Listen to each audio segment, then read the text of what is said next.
kita itu mendapatkan, dalam arti mendapatkan itu pencerahan dalam diri kita sendiri. Jadi guru itu bukan, kalau dibilang pembimbing, oke, memang pembimbing, tapi bukan guru yang menentukan orang itu berhasil dan tidak.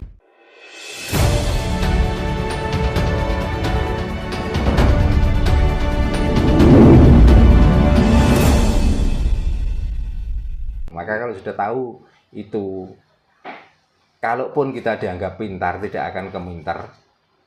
Kalaupun kita itu berbentuk tampan, lamun toh bagus ora gemagus, lamun ayu ora kemayu, lamun sugih yo ora semugih. Itu makna atau inti sembahyang. Ini ada lagi Pak dari Pak Poniran Ahmad saking Cilacap Pak ini Pak. Pak Jarno, saya mau nanya Pak Jarno.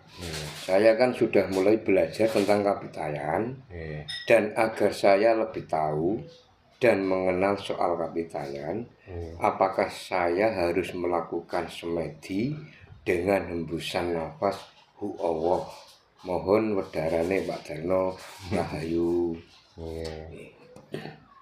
Nah, semedi dengan mengatur pernapasan hu Allah, kalau kita itu nggak tahu apa makna dari hu Allah dan keluar masuknya napas ini sebenarnya menghidupi tentang apa, ya nanti ya dapatnya cuman saya sudah melaksanakan semedi sekian bulan, atau kita sudah melakukan semedi sekian hari. Karena semedi itu nggak pakai bulan-bulan, nggak pakai jam-jaman, 1 detik pun.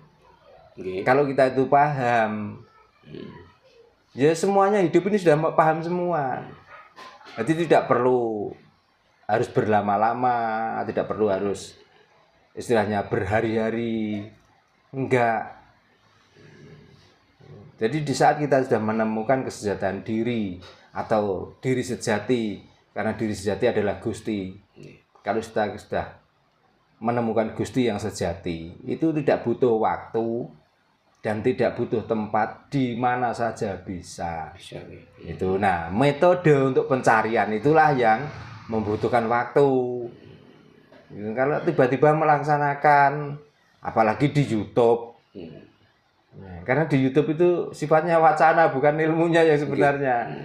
Ya kalau sudah ada sumber yang menyatakan itu, ya paling tidaklah datangi, minta petunjuk. Setelah itu, supaya gini loh, setiap apa yang kita kerjakan, kita itu mendapatkan, dalam arti mendapatkan itu pencerahan dalam diri kita sendiri. Jadi guru itu bukan, kalau dibilang pembimbing, oke, memang pembimbing, tapi bukan guru yang menentukan orang itu berhasil dan tidak. Berhasil dan tidak ya kita sendiri gitu. Jadi intinya kalau kita pengen belajar kapitayan itu harus dimulai dari hal apa Pak?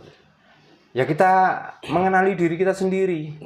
Kan sudah sering kali kita bisa melihat itu kan karena dayanya mata. Nah maka kita bersyukurlah pada mata. Paling tidak mumpung mata kita itu nggak sakit, mumpung mata kita itu nggak katarak dan lain sebagainya. Kita bernapas bisa mencium bau yang busuk, bau yang harum, itu karena dayanya hidung. Maka kita menjaga bagaimana supaya hidung ini nggak sakit, supaya hidung ini nggak terganggu dengan penciuman. Telinga pun begitu, mulut pun begitu. Terus lubang yang 2 yang di belakang itu, supaya kita nggak ambeien, supaya kita nggak kena prostat. Bagaimana cara kita menjaga? Nah, itu semua sakit dan sehatnya babakan Nawa Songo kita itu tergantung pada perut kita. Maka kita tuh harus berhati-hati cara mengisi perut. Itu loh. Cara berhati-hati itu jangan melihat bendanya yang kita makan, tapi asal dari yang kita makan itu loh. Paham nggih? Nasi itu halal. Tapi kalau uang yang dibuat beli nasi itu uang nyatok sana nyatok sini, ini kalau sudah menjadi dimakan menjadi darah, akan menjadi darah sengkolo. Makanya saya sering ngomong, orang yang diruat itu sebenarnya bukan karena anak 1 atau 2 atau 3, karena itu tanda-tanda orang yang kena sengkolo dan Sukerto. Ya termasuk kita ini wajib diruat, karena di darah kita itu banyak Bathara Kalane. Dan kadang-kadang kita tuh nggak melihat ini sumbernya dari mana. Yang penting nggak ada orang yang tahu, kita bawa, lalu kita memakai ilmu bal kedual itu, ya nggak peduli kerakal atau ungkal atau singkal, yang penting kontal ya dianggap halal. Nah, dari situlah maka kalau sudah memakai ilmu seperti itu, tiba-tiba kita itu kena darah tinggi, tiba-tiba kita itu kena penyakit semper dan lain sebagainya. Nanti yang disalahkan apa? Kalau dokter, ya bukan setan Pak. Oh ini salah makan. Berarti itu semua kesalahan makan kita sendiri. Gitu. Karena mengenali diri itu ya salah satu kalau di dalam agama ilaliya budun itu diantaranya. Dan kita menjaga itu juga termasuk kategori ilaliya budun. Kita bisa menjaga diri kita, artinya kita bisa menjaga Tuhan. Jangan berharap kita dijaga Tuhan, karena Tuhan sifatnya hidup dan mati. Kalau kamu pinter menjaga Tuhan ya akan lestari hidupmu, tapi salah cara menjaga Tuhan akan mempercepat kematianmu sendiri. Ini Pak terkait dengan karma Pak, kan ini sudah sering disinggung Pak Darno gitu, bahwa karma itu bisa putus jika kita sudah melakukan dharma gitu. Saya ingat apa yang sering diucapkan Pak Darno terhadap Pak Bayan, untuk melakukan agar hidupnya Pak Bayan ini nanti ke depan bisa lebih mulia dan sempurna seperti itu gitu. Pak Bayan harus melakukan dharma seperti yang Pak Darno sampaikan. Nah, ciri-ciri anak yang bertugas untuk melakukan dharma agar karma bisa terputus kayak apa? Kan setiap manusia, apa itu?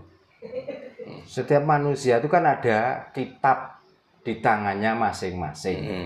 Itu sudah tertulis yang namanya takdir. Ya.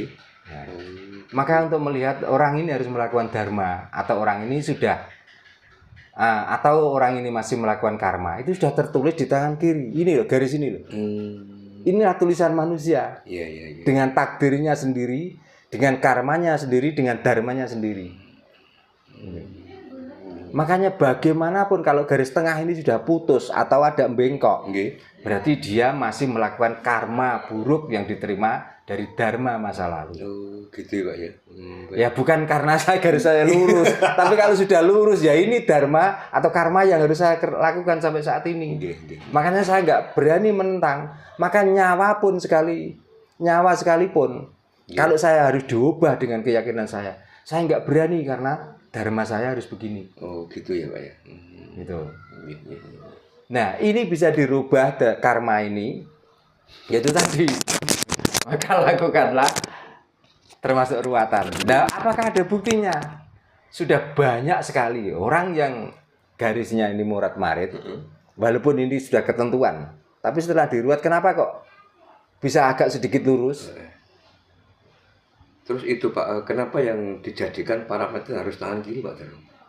Tangan kiri. Kok bukan tangan kanan gitu loh? Kebanyakan orang kembali ke sangkan paranidumadi yang memegang bukan yang kanan, tapi yang kiri. Di saat mensucikan sangkan paranidumadi, jarang orang memakai tangan kanan, juga di tangan kiri.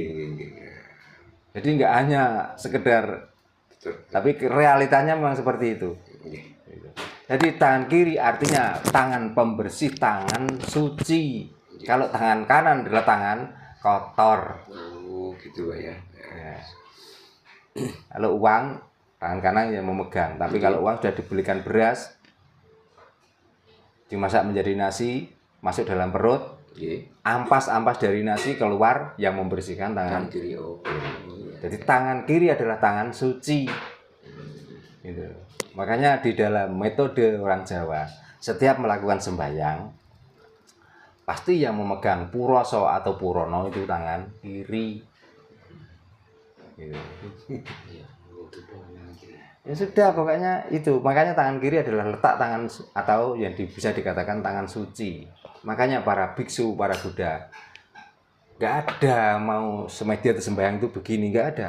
Pasti begini, ini yang di bawah.